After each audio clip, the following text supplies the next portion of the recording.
रुख करते हैं अमेरिका का, जहां पे मिड टर्म इलेक्शन हो रहे हैं। कई रियासतों में पोलिंग का वक्त खत्म हो चुका है, जबकि न्यूयॉर्क समेत मुतादिद रियासतों में वोट अभी तक डाले जा रहे हैं। ईवान नुमाइंदगान की 435 और सेनेट की 35 नशिस्तों पर सैकड़ों उम्मीदवार मद्दे मुकाबिल हैं। डेमोक्रेट और रिपब्लिक रहनुमाओं के दरमियान कांटे का मुकाबला है। अमरीकी ईवान ज़ेरी में रिपब्लिकन की मामूली बढ़तरी से डेमोक्रेट्स को परेशानी का सामना करना पड़ सकता है, तो कांटे का मुकाबला है। इंतखाबात में 36 रियासतों के गवर्नर भी चुने जा रहे हैं। कई पाकिस्तानी निजाद उम्मीदवार भी अमरीकी रियासतों में इलेक्शन लड़ रहे हैं। तो अमरीका में मिड टर्म इलेक्शन का ये मार्का है। कई रियासतों में पोलिंग का वक्त खत्म हो चुका है। न्यूयॉर्क समेत मुतादिद रियासतें ऐसी भी हैं जहाँ पे अभी भी वोट कास्ट किए जा रहे हैं। ईवान नुमाइंदगान की 435 नशिस्तें हैं, जिन पर सैकड़ों उम्मीदवार जो हैं वो मद्दे मुकाबिल हैं। इसके साथ साथ सेनेट की 35 नशिस्तें हैं, जिस पर उम्मीदवार मद्दे मुकाबिल हैं। डेमोक्रेट और रिपब्लिकन रहनुमाओं के दरमियान कांटे का मुकाबला होने जा रहा है। अमरीकी ईवान ज़ेरी में रिपब्लिकन की मामूली बढ़तरी अगर हो गई तो डेमोक्रेट्स को परेशानी का सामना करना पड़ सकता है। और ऐसे में इंतखाबात जो कि हो रहे हैं, 36 रियासतों के गवर्नर भी चुने जा रहे हैं और कई पाकिस्तानी नजाद उम्मीदवार भी अमरीकी रियासतों में इलेक्शन के लिए मैदान में हैं। अमेरिका में मिड टर्म इलेक्शन का ये मार्का है। कई रियासतों में पोलिंग का वक्त खत्म हो चुका है, जबकि न्यूयॉर्क समेत मुतादिद रियासतों में वोट अभी तक डाले जा रहे हैं। ईवान नुमाइंदगान की 435 नशिस्तें हैं और सेनेट की 35 नशिस्तों पर सैकड़ों उम्मीदवार मद्दे मुकाबिल हैं। कांटे का मुकाबला है। सूरत हाल क्या है जान लेते हैं। हमारे नुमाइंदे मुअव्वज़ असद सिद्दीकी हमारे साथ मौजूद हैं। मुअव्वज़, क्या मनाज़िर आप देख रहे हैं, कहाँ पे मौजूद हैं? जी हाँ, इस वक्त मिड टर्म इंतखाबात जो अमेरिका में हो रहे हैं और बहुत टेंस इंतखाबात हैं और ये इसका वक्त खत्म हुआ चाहता है। मुख्तलिफ शहरों में यहाँ क्योंकि वक्त का बहुत फ़र्क है, जैसे कैलिफोर्निया यहाँ से 3 घंटे पीछे, न्यूयॉर्क जो है वो 3 घंटे आगे है। इस तरह मुख्तलिफ शहरों के मुख्तलिफ टाइम है और कई जगहों पर पोलिंग बंद हो चुकी है। लेकिन न्यूयॉर्क में यहाँ 9 बजे पोलिंग बंद होगी और अब चंद ही लम्हात रह गए। आप ये देख रहे हैं कि कितना रश है। यहाँ भी मैं यहाँ एक पोलिंग स्टेशन क्यू गार्डन्स के पोलिंग स्टेशन पर खड़ा हूँ, जहाँ रात गए भी काफ़ी वक्त है। लोग ऑफिस से अब लाइनों में लगे हैं और अपना हक़ राय दही इस्तेमाल कर रहे हैं। यहाँ जो है इस मिड टर्म इंतखाबात में जैसे हर 2 साल बाद जो यहाँ कांग्रेस होती है, जिसके 435 अरकान होते हैं, 435 अरकान के हर 2 साल बाद, जैसे पाकिस्तान में कौमी असम्बली है, इस तरह यहाँ कांग्रेस है और कांग्रेस के इंतखाबात हर 2 साल बाद होते हैं, 4 साल के बजाय।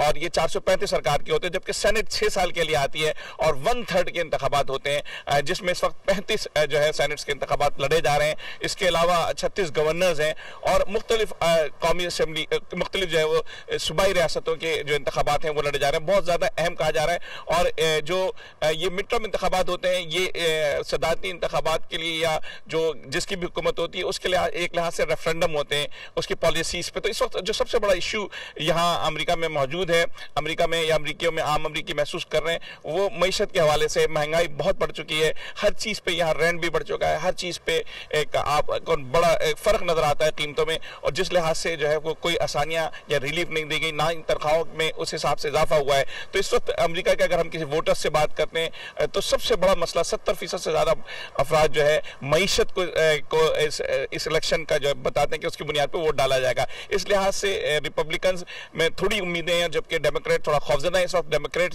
जो है वो सेनेट और कांग्रेस दोनों में इस वक्त अक्सरियत रखते हैं, जबकि सेनेट में बहुत थिन मेजॉरिटी है। उसके बावजूद जो यहाँ जो इंतखाबात हो जिन 35 में से उसमें बड़ी तादाद रिपब्लिकन अपनी सीटें बचा रही है। लेकिन उसके साथ साथ ये भी कहा जा रहा है कि शायद वो डेमोक्रेट की 1-2 सीटें ले लें। अगर 1 वोट का फर्क पड़ जाता है तो रिपब्लिकन के सेनेट में अक्सरियत भारी हो जाती है, जबकि इस तरफ 200 अभी तकरीबन 2 दर्जन से ज़्यादा नशिस्तों का फर्क है कांग्रेस में। लेकिन ये भी कहा जा रहा है कि जिस तरह की पॉलिसी है और लोगों में जिस तरह का गम और गुस्सा है, उस लिहाज से शायद ये नतीजे तब्दील भी हो सकते हैं। लेकिन एक जो पॉजिटिव बात डेमोक्रेट की तरफ ये होती है कि रिपब्लिकन के जो साबिक सदर हैं डोनाल्ड ट्रंप, उनसे जो एक जो नफरत है वो उस काम आ सकती है उनके अगेंस्ट वोट डालने में रिपब्लिकन के। लेकिन रिपब्लिकन उनकी उस शख्सियत का फायदा भी उठा रहे हैं। तो देखना अब से थोड़ी देर बाद नतीजे आना शुरू हो जाएंगे, ये पता चल जाएगा कि किसने पल्ला जो है किसका पल्ला भारी रहा है, किसने मैदान मारा है। और बहरहाल ये रेफरेंडम होगा और अगर ये इनके हाथ से सेनेट और कांग्रेस दोनों निकलती है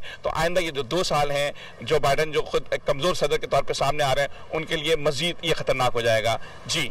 वज़ीर आज़म शहबाज शरीफ आज मिस्र से लंदन पहुँच रहे हैं। नून लीगी क़ायद नवाज शरीफ से मुलाकात में अहम फैसले मुतवक्के हैं। वज़ीर आज़म शहबाज शरीफ का दौरा मिस्र मुकम्मल हो गया, जिसके बाद वो बरतानिया रवाना हो गए। वज़ीर आज़म की आज नवाज शरीफ से अहम मुलाकात होगी, जिसमें बाज़ अहम फैसले मुतवक्के हैं। वज़ीर आज़म नून लीगी क़ायद को मुल्क में जारी सियासी सूरत हाल से तफसीली तौर पर आगाह करेंगे।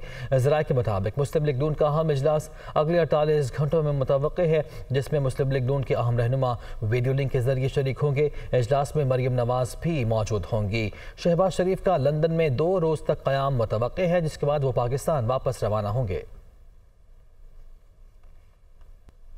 वज़ीर आज़म शहबाज शरीफ ने कहा है कि माहौलियाती तब्दीलियों के बायस होने वाले नुकसानात का अज़ाला COP27 कॉन्फ्रेंस का बुनियादी एजेंडा होना चाहिए। तरक्की पज़ीर ममालिक की मजबूरियों और मुश्किलात को समझना ग्लोबल नॉर्थ की जिम्मेदारी है।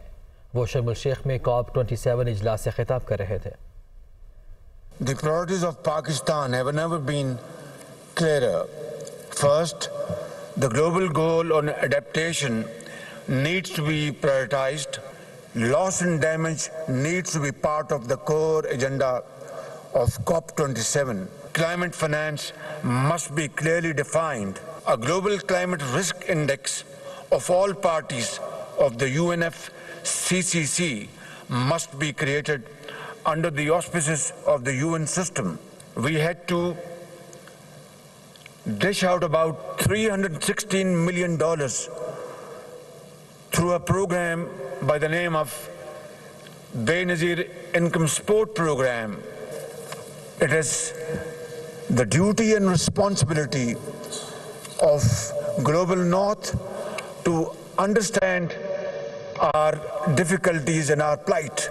सदर ममलकत डॉक्टर आरिफ अलवी और वज़ीर आज़म शहबाज शरीफ ने हकीम उल-उम्मत डॉक्टर अल्लामा मोहम्मद इकबाल को खिराज अक़ीदत पेश किया है। सदर ने अल्लामा इकबाल रहमतुल्लाह अलैह के यौम पैदाइश पर अपने पैगाम में कहा कि इकबाल के नज़रियात, इक़दार, नई सोच ने कई नस्लों को मुतासिर किया। इकबाल का ख्वाब क़ायद आज़म की मुतहर्रिक क़यादत में शर्मिंदा ताबीर हुआ। इकबाल ने नौजवानों को अज़मत हासिल करने, नए इम्कानात की तलाश जारी रखने का दर्स दिया।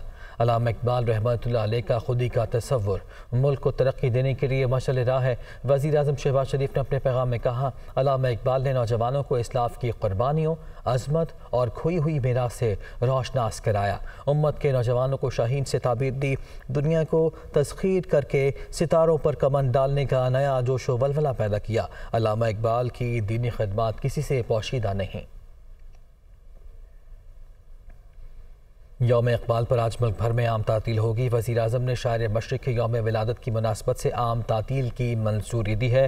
काबीना डिवीज़न ने आम तातील का नोटिफिकेशन जारी कर दिया। अल्लामा इकबाल पर कायम 22 रुकनी कमेटी का नोटिफिकेशन भी जारी किया गया है। कमेटी में अरकान पार्लियामेंट और अदीब शामिल हैं। कमेटी फ़लसफ़ा इकबाल उजागर करने के लिए तक़रीबात का इनेकाद करेगी। कमेटी को तैयारियों के लिए 3 दिन का टास्क दिया गया है। कोयटा और गिरदनवा में तेज़ हवाओं के साथ बारिश का सिलसिला जारी है, जिसकी वजह से सर्दी की शिद्दत में इजाफा हो गया और गैस प्रेशर भी कम हो गया है। महकमे मौसमियात के मुताबिक कोयटा में तीसरे रोज़ भी तेज़ हवाओं के बाद मूसलाधार बारिश शुरू होने से सर्दी बढ़ गई है। कचलाग, पशीन, किला सैफुल्ला, ज़ियारत, हरनाई, दुक्की और दीगर इलाकों में कहीं हल्की और कहीं तेज़ बारिश हुई। कोयटा में बारिश के बाद बेशतर इलाकों में गैस प्रेशर कम हुआ और बिजली गायब होने से शहरियों को दुश्वारी का सामना भी करना पड़ा। मुल्क में डेंगू के वार जारी हैं। पंजाब में डेंगू से मजीद 4 जबकि खैबर पख्तूनख्वा में 1 मरीज जहाँ बहाक हो गया। महकमा सेहत पंजाब के मुताबिक गुज़श्ता 24 घंटों के दौरान सूबे भर में 183 मरीज रिपोर्ट हुए हैं, जबकि पंजाब में डेंगू से जहाँ बहाक अफराद की तादाद 34 हो गई है। दूसरी जानिब खैबर पख्तूनख्वा में मजीद 1 मरीज जहाँ बहाक होने के बाद जहाँ बहाक अफराद की तादाद 17 हो गई है। खैबर पख्तूनख्वा में डेंगू के मजमूई मरीजों की तादाद 20,235 तक पहुँच गई। उधर बलूचिस्तान में भी डेंगू के मजीद 18 केसेस सामने आए हैं। सूबे में रवा साल मजमूई तौर पर 4,949 मरीज रिपोर्ट हुए हैं।